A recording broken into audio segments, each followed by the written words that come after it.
C'est bon, c'est bon.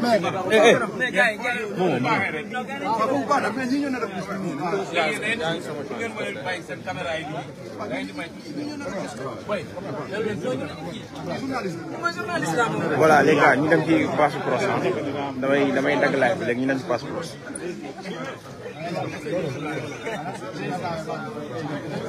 Ablaye, il faut que la sécurité là pour xam ma yaatu.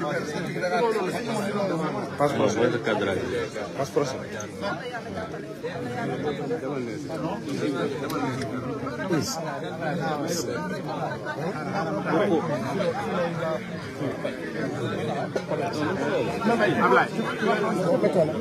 Loxo bi. Ok, c'est bon. C'est bon comme ça.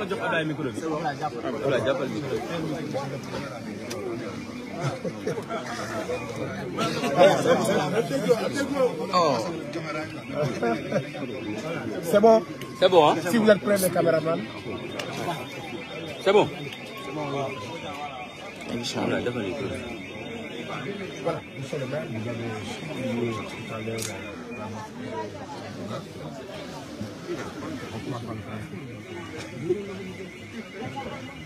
alors, qu'est-ce que vous avez retenu du serment de l'imam?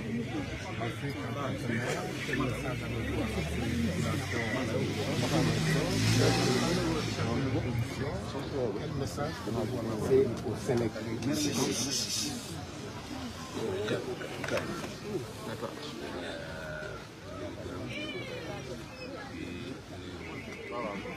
D'abord waa Ziguinchor yëpp waa Sénégal yëpp waaye àdduna bi yëpp doon ndokkeel ci bés bu mag bi ñu dellu ci suñu bés nga xam ne dafay jaamu yàlla ay fan ci gannaaw rek defoon nañ ko ak suñuy mbokku kerkeen ñoom it ñu jeggali woon seen koor ci lu mat ñeenti fan yàlla def ci quelques années nag dafa mel ni ñaari woor ñaari kii diine yi pour taxawaay ci Sénégal seen ñaari koor ngay daje loolu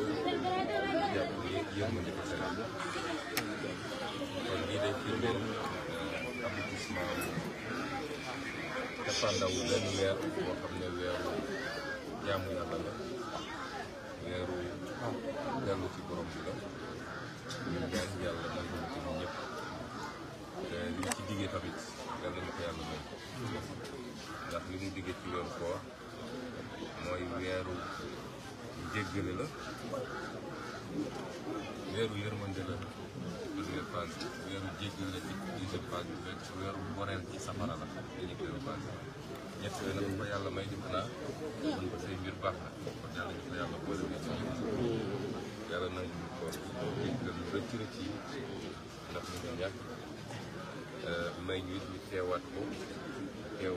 at yu bëri may ñu kàttan bi ñu woore it daal di leen ko di am xalaat ci ñëpp ñi nga xam ne tey waxtu bi waroon na leen fekk ci jumaa yi ak ci jàkka yi comme ñun ñëpp bu ñu paree ci loolu dem toog seen njaboot feete feet bi te ñu xañ leen ko tey te dara xañ leen ko lii benn groupe magistrat yoo xam ne dañoo jébbul fas yéene servir ab nit et non pas servir la loi donc ñu am xalaat ci ñooñu ñëpp nga xam ne tey teg nañ leen loxo su dul dëgg jaay doole ak ci mbirum soxor moo ne weeru yërmande la ñu génn ñaan yàlla mu jëlee ñu fa ñu gën a gaawee loolu nag dama ko wax ci wàllu lu jëm ci mbirum yàlla waaye li nga xam ne mbirum nit lay dinañ ci def liñ ci war a def yëpp ndax yàlla defal kenn doo mënal sa bopp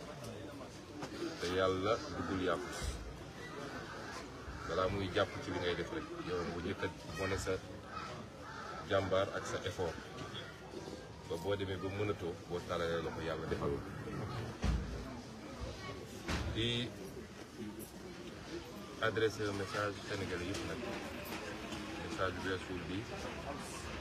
wax ne mu ngi dëgmal loo xam ne gëm naa ni juróom-ñeenti weer li gën a doy waar ci Sénégal mooy juróom-ñeenti weer yi ñu dëgmal mu ngi ñaan yàlla nag def jàmm parce que jàmm ci la def xaj tey bu ñu amoon jàmm fii ñu taxaw nii di julli duñ fi taxaw pétard rek boo moytuwul ma ko sànni woon fii léegi journaliste yi moom xam naa yàgg naa leen gis ci terrain bi daw rek lañu mën si pétard rek wax ma la gën a si ko sànni woon yëpp la kon jàmm ci la lépp xaj jàmm nag li ñuy dox la li ñuy liggéey àdduna yàgg naa tàkk ay guerre am na ay millions de millions de dee waaye lépp day mujj tax toogaat nga ne France ak Allemagne def nañu deuxième guerre mondiale boo xam ne naa ne 8 millions nit génn nañ ci am te tey ñoom ñaar ñoo dajewaat pour taxawal li ñuy wax Union européenne parce que dem nañu ba xam ni. waaye léeg-léeg day mel ni balaa ñëpp xam njëriñu jàmm ñu sàggane ko ba ñàkk ko loolu mooy nit dafa xaw a ngeen jéggal ma may waxu yàlla du sama wax nit dafa xaw a doy di yenn saay yàlla bi muy tuddee nit daf ko tuddee al insaan ci alquran insaan mi ngi jóge ci verbe nasiya mooy kuy fàtte nit dafa gaaw a fàtte dañoo gaaw a fàtte trop te duñu xam valeur li ñu yor ñun ñii yaroo fii Casamance nga xam ne ay at ci gannaaw fii biir Ziguinchor da nga daan toog dégg armes yi di dóor ñun xam nañu lan mooy ñàkk jàmm balaa ngay xam nag valeur li nga yor nga ñàkk ko li may ñaan Sénégal yi nag mooy ñu bañ a sàggan ba ñàkk ko ndax léeg-léeg li koy yàq defaru ko fitna bu xasee ba toog li koy yàq defaru ko te li mun a tax nag ñu bañ koo ñàkk mooy àdduna ni mu demee léeg-léeg réeroo mënul ñàkk muy ci biir couple ci biir kër muy diggante baay ak doom muy ay xarit muy ay ñu bokk liggéey léeg-léeg réeroo mënul am moo tax ñu jàngal ñu ni fu réeroo amee rek nit ñi waruñoo seetaan dañoo war a atte waaye atte bi nag yàlla ci boppam da koo teg ci charte dafa ne bu ñaari nit tongoo ñëwal nga essayer négocier rafetal seen diggante waaye boo demee ba gis ni kii nangu na te tooñul nga gis ni kële moo tooñ moom mooy dóor mooy tëj mooy rey mooy gaañe lala diine sant te muy lu tegu ci ñun ñëpp nag quel que soit suñu grade mooy kiy tooñ nga jàpp ci loxoom ne ko bàyyil tooñ bi lu ko may ñun ñëpp dañuy ànd xeex la ba nga dellu si ci yoon loolu ay alxuraan la man inventé wu ma ko loolu lañ ñu jàngal kon bu ñëpp dajee def loolu jàmm dina am Sénégal waaye bu ñu bëggee ndax léeg-léeg ragal dañuy ragal dëgg bi gis nga bu doon tey ñun ñi nekk ci kujje gi ñoo tooñ ñu bëri ñi nga xam ne tey noppi nañ duñu am problème pour nañu yéen a tooñ waaye bu dee nguur moo tooñ dañuy essayer renvoyer ñëpp dos à dos waaw ñi ngi wax ak politiciens yëpp politiciens yi yërëm leen réew mi déedéet politiciens yi duñu benn nit bu ñu dajee am problème faaw rek am na ku tooñ dañu am sañ-sañ nag ne kii moo tooñ loolu mooy régler problème bi ki tooñ bu ñëpp dajee ne ko yaay tooñ nu mu soxor dina xoolaat boppam dina dellu gannaaw mais tant que nit ñi ngi ne tecc rek ne màndu nañu dafa mel ni ñoom dañoo sotle ki nga xam ne moo tooñ may lancer appel boobu Sénégalais yi ñu xam ni ñun ñëpp jàmm la ñu bëgg jàmm la ñu yaroo moom la ñu màggee kenn mësu ñoo xamee ay koñ bii ma nekk fii laa yaroo màggee fi kenn xamee moo fi ay sama kër a ngi fii kenn xamul suñu kër ay jàkka jii ma jullee bi ma amee 8 ans ba léegi fii laay jullee kon ñun xamuñu histoire xamuñu ay mësuñoo yéene nit lu bon mësuñoo songu nit mësuñoo def nit lu bon yarewuñu ci loolu waaye ki gën ci ñun ñëpp mu yent yàlla Muhammad alayhi salaam yëkkati na jaas yi dem xeexi te kenn gënu koo bëgg jàmm bañ na ba diine gi ko yàlla andil islam la tudd islam mi ngi jóge ci salaam islam mooy jàmm waaye dafa fekk li ñu naan muus sax boo ko tëjee ci néeg boo ko poussé ba mu sës day song loolu mooy andi léeg-léeg yii di am kon ñi ngi ñaan jàmm di ko dox waaye jàmm nag ñaar a koy séq benn nit mënul def jàmm tubaab nee na il faut être deux pour faire la paix mais un seul pour faire la guerre loolu dafa am solo tey Russie bu décidé woon tey à minuit guerre bi jeex donc guerre bi mi ngi dépendre ci Russie mais jàmm ji ñaar ñooy toog waxtaan ko di daaneel nag ci suñu li ñu bokk fii muy Ziguinchor di dellu remercier waat population Ziguinchor ci seen confiance ndax tabb nañ ma depuis 1 an daanaka ma nekk ci boppu mairie bi ñi ngi sant yàlla ñi ngi def liggéey boo xam ne bu am solo la gëw ma ni population Ziguinchor dina am suñ ci génnee politique par parloo kujje population Ziguinchor ñoom ñëpp teg nañ bët ci li ñuy liggéey ñu leen ci gërëm bu baax di ci féliciter tam équipe municipale bi waaye di leen gërëm it ci compréhension bi ñu am ci man ak patience ndax bi may jël mairie bi ñoom ñëpp xam nañ lii sama dimension ci politique xam nañ ni li ma soxla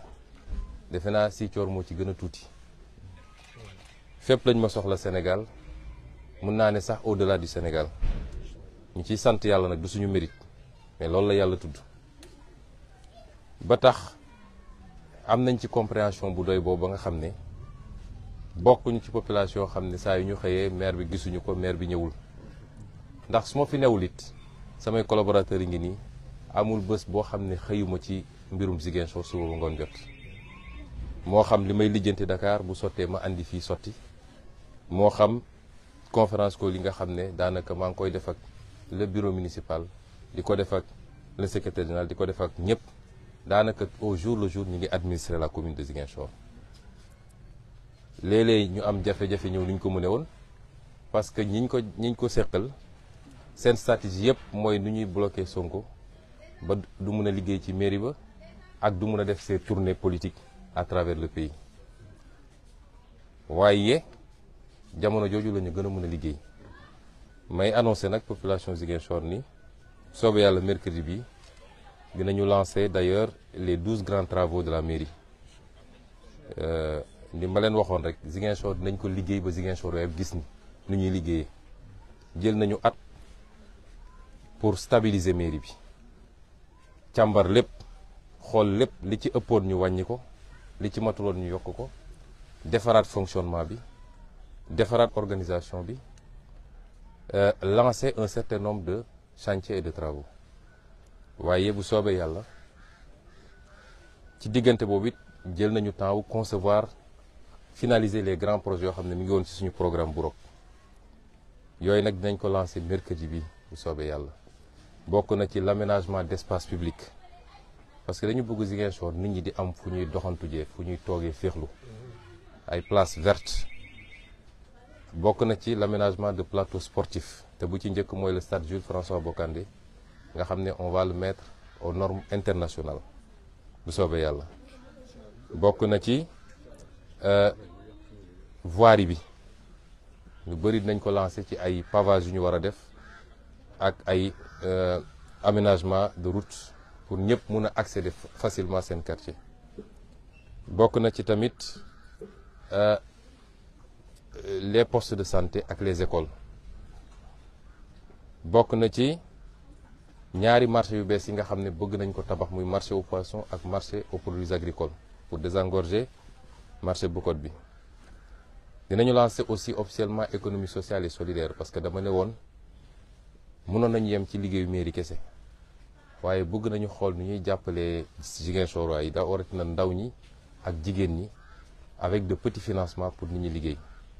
biñ ko lancé quelques mois ci gannaaw fekkee woon ngeen ko et dama ne woon suñu atteindre 100 millions ci levée de fonds yi mën nañu commencer di tourner ndànk-ndànk yàlla def na atteindre nañu montant boobu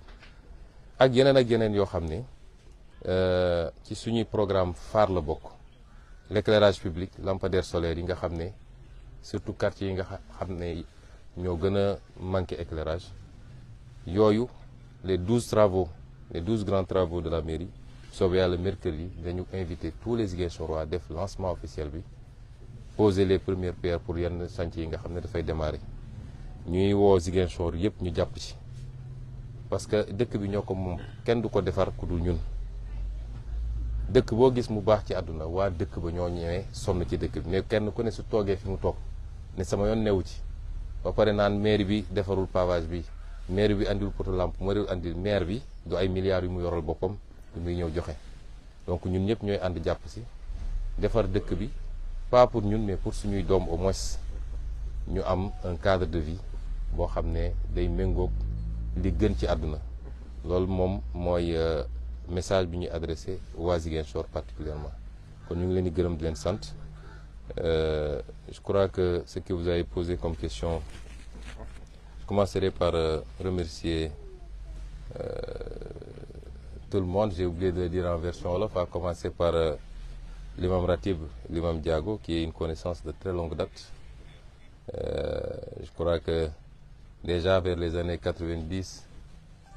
quand je revenais de l'université, il m'invitait à la radio Sud FM. On faisait des émissions. Donc on se connaît depuis très longtemps. Son sermon,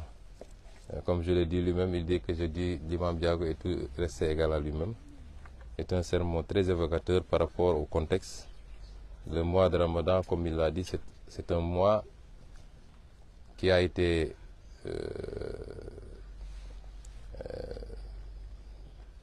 décrété par le Seigneur, non pas pour faire mal,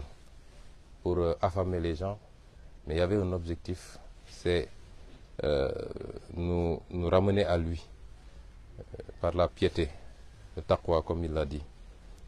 Et c'est pourquoi c'est un mois extrêmement important, 1 sur 12, où lui-même le Seigneur nous dit que c'est un mois pendant lequel même Satan est maîtrisé pour vous permettre de recharger, de vous ressourcer spirituellement. Et nous prions pour que le Seigneur agrée tous nos actes de dévotion, toutes nos prières également, qu'il nous accorde ce qu'il a promis dans ce mois, notamment sa miséricorde, mais également la promesse d'un agrément directement au paradis. Nous prions également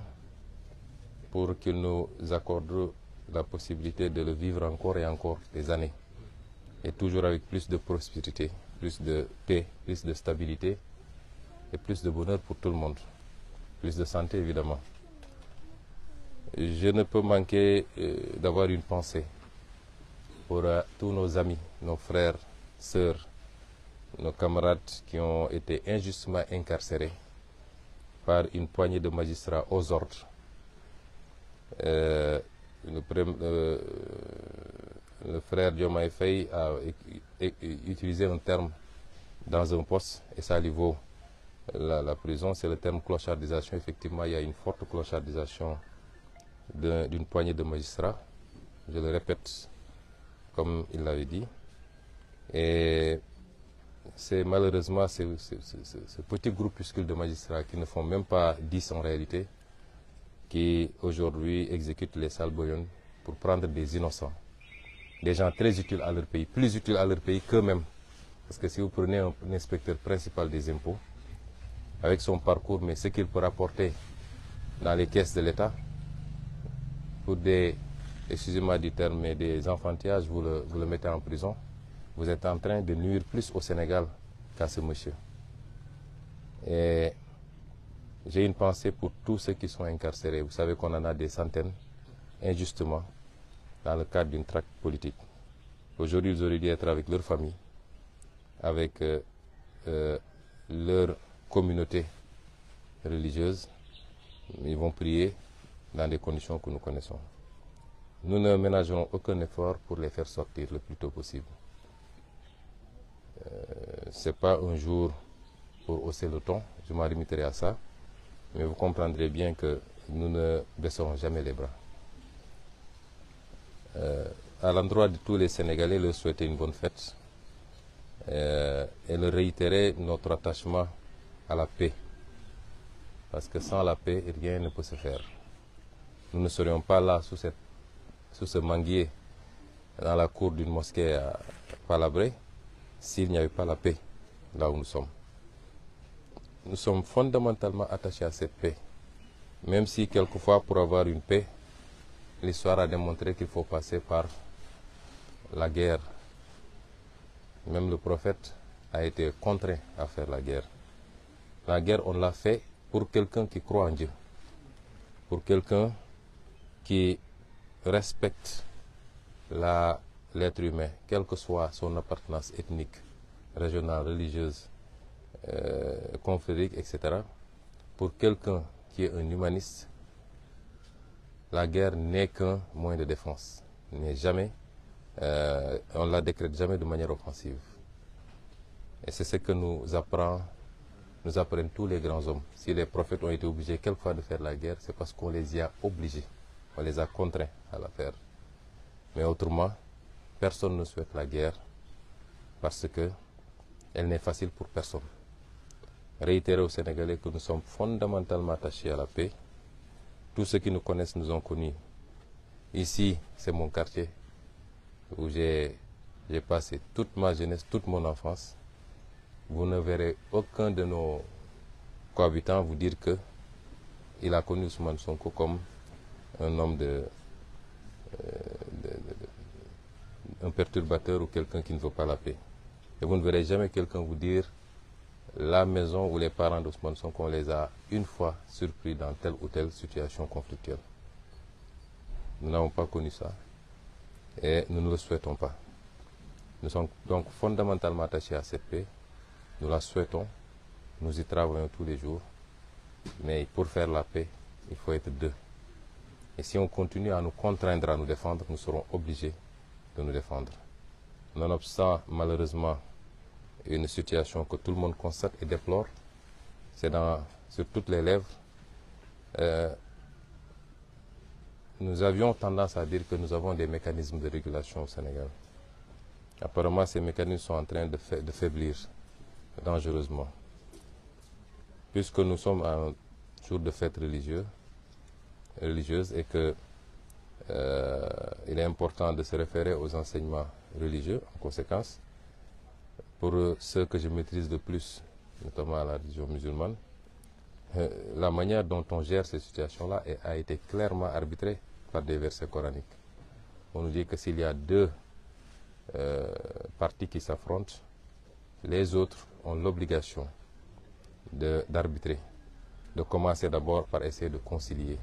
et de réconcilier les gens. Mais s'ils se rendent compte qu'il y a une des parties qui ne pose pas problème, mais qu'il y a une autre partie qui continue à vouloir créer les conditions du conflit, il est important que tous le rappellent à l'ordre et s'ils refusent, que tous se liguent pour le combattre jusqu'à ce qu'ils reviennent à la raison. Ça, c'est un verset coranique que je n'ai pas inventé. Et tout le monde sait ce qui se passe dans ce pays. C'est à sens unique. Celui qui instrumentalise la justice, qui fait des arrestations arbitraires, qui essaie de liquider des candidats parce qu'il en a peur simplement,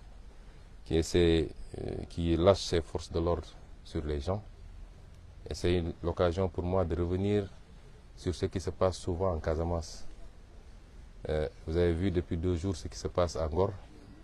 Et pour le moment, on ne déplore aucune perte en vie humaine. Il aurait suffi qu'on dise que c'est à Bignona pour qu'on autorise les gens à tirer à balles réelles. Je l'ai toujours déploré et je l'assume. Ce traitement totalement injuste et injustifié quand il s'agit de la Casamance doit cesser. Nous sommes tous des Sénégalais, nous devons être traités même pied d'égalité. Donc nous demeurons attachés à cette paix, nous y travaillons, mais ce n'est pas pour autant que nous allons nous laisser marcher dessus. Et c'est pourquoi nous avons toujours invoqué notre droit constitutionnel à la résistance. Celui qui résiste, il se défend, il n'attaque pas. Terminer par Ziguinchor et dire simplement que je remercie encore une fois les populations de Ziguinchor qui nous ont investi de leur confiance depuis un peu plus d'1 an maintenant et qui nous accompagnent. Je crois que je suis le maire le plus chanceux du Sénégal. C'est parce que d'abord la population ziguinchoroise fait bloc derrière nous, indépendamment des petites gesticulations politiciennes. Vous savez, aujourd'hui, nous sommes dans une ère de communication. Il est très facile d'instrumentaliser 10, 15, 20 personnes et de dire à la presse nationale. Et c'est ça l'importance, Ziguinchor est devenu un intérêt national. Même s'il y a un moustique qui pique une crise, c'est à la une de toute la presse nationale. C'est très facile de mobiliser quelques personnes pour le dire, aller faire brassard rouge, aller crier, aller, etc. Et pour dire après, oui, même dans sa mairie, il a des problèmes. Et je crois que nous sommes 300 000 Ziguinchorois. Et l'écrasante majorité, pour ne pas dire la totalité des Ziguinchorois, nous manifestent leur satisfaction par rapport à ce qu'on a commencé à faire depuis 1 an. Nous les remercions de leur tolérance également, parce que du fait de mes occupations au niveau national et même international, je ne peux pas être aussi présent que je le voudrais. Mais les Ziguinchorois l'ont compris et m'accompagnent par rapport à ça. Ils savent qu'on est à 10 mois, 9 mois d'une élection présidentielle cruciale. Et je crois pouvoir dire modestement que si je ne suis pas le mieux placé, je suis parmi les 2 les mieux placés aujourd'hui pour espérer être président de la République dans 9 mois. Et ils savent que c'est une demande nationale. Ziguinchor a besoin de moi, Saint-Louis a besoin de moi, Matam a besoin de moi, Mbacké a besoin de moi, Kaolack a besoin de moi. Je suis obligé souvent de répondre à tous ces Sénégalais. Et les Ziguinchorois l'ont compris, ils m'accompagnent, je les remercie. C'est dû également à la qualité de l'équipe municipale, à commencer par mes conseillers, le bureau, l'équipe technique administrative du moins. Ils sont en train de faire un excellent travail. Je peux rassurer tout le monde que tous les jours également, je suis de très près ce qui se passe. Je suis tous les jours en contact avec les gens individuellement ou dans des réunions groupées par Zoom. Et nous prenons les décisions qu'il faut pour la ville. Et je terminerai par annoncer à ces Ziguinchorois d'ailleurs que dans quelques jours, le mercredi, Inch'Allah, nous allons lancer les 12 grands chantiers de la mairie. Et c'est des chantiers infrastructurels, mais également des chantiers allant dans le sens du financement. Mais nous avons opté pour des infrastructures structurantes. Faire des choses qui soient utiles pour tout le monde, qui soient utiles pour les populations, pour les professionnels, mais également pour la mairie. Et c'est pourquoi,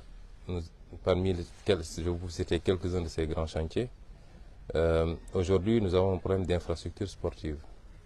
Je crois que le stade Aline Sitoé devrait être incessamment d'ailleurs fermé, et même le Casa Sport devra en ce moment recevoir à Dakar. Alors, nous avons opté pour refaire totalement le stade Jules François Bocandé et le mettre aux normes qu'il faut, avec une pelouse synthétique, une piste d'athlétisme, refaire les tribunes, l'éclairage,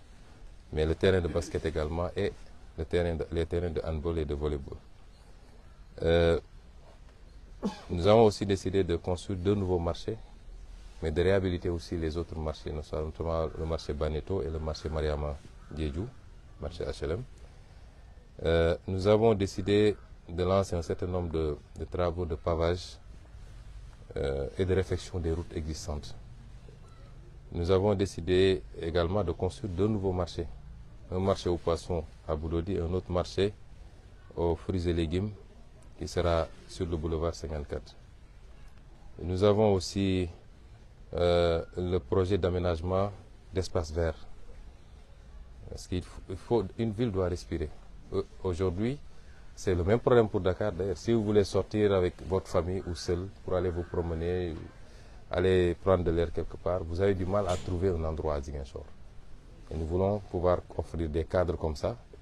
Nous avons ciblé pas mal d'espaces. Nous allons commencer avec 4 ou 5 espaces dans un premier temps et graduellement en faire d'autres pour que chaque quartier à Ziguinchor puisse disposer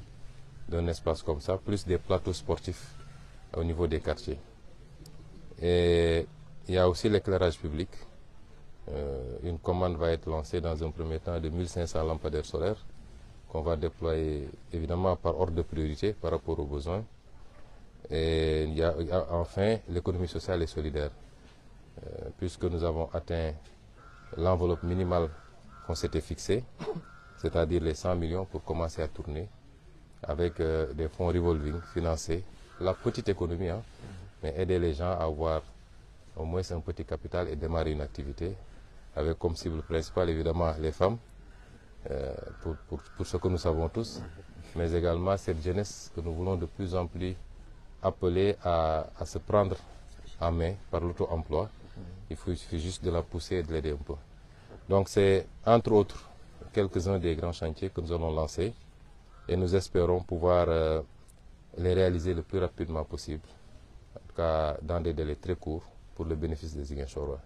Donc nous souhaitons à tous une très bonne fête et nous prions pour que le Seigneur nous accorde encore la possibilité de la fêter des décennies encore. Inch'Allah. Merci beaucoup.